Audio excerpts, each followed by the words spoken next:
আসসালামু আলাইকুম এভরিবডি। প্রত্যেকে আশা করি ভালো আছেন, আমিও ভালো আছি। আজ আমি আপনাদেরকে দেখাবো কিভাবে হাফ ডাবল ক্রোশেট করতে হয়। এর জন্য আমি প্রয়োজন অনুযায়ী চেইন করে নেব।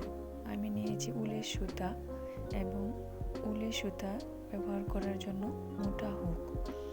আমি কতগুলো চেইন করে নেব, এর জন্য স্লিপ নোট দিয়ে নিলাম।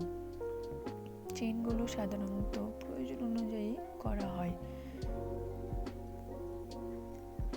এখানে আমি 20 থেকে 30টার মতো চেইন করে নিয়েছি। চেইন করার ভিডিও আমার ইউটিউব চ্যানেলে আছে।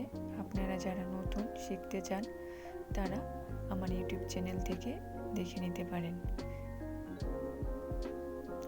চেইন করা শেষ, এখন আমি হাফ ডাবল ক্রোশেট করব। এজন্য আমি হুকে একবার সুতা পেঁচিয়ে নেব। সুতা হুকে পেঁচিয়ে নিয়েছি, এখন চেইনে প্রবেশ করাবো।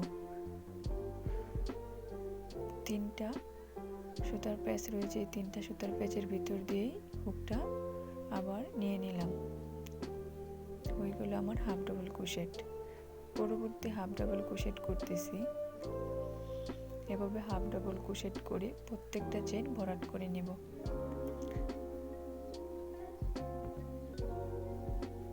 সুতা পেঁচিয়ে নিয়েছি হুকে, চেইনে প্রবেশ করাচ্ছি। সুতাটা হুকের উপর দিয়ে আবার সুতাটা নিয়ে নিলাম। 3টা ফোল্ড তৈরি হয়েছে হুকে, এখন এই 3টা ফোল্ডে আমি নিয়ে নেব। এভাবে আপনারা সহজেই হাফ ডাবল ক্রোশেট শিখে নিতে পারেন। হয়ে গেল আমার হাফ ডাবল ক্রোশেট।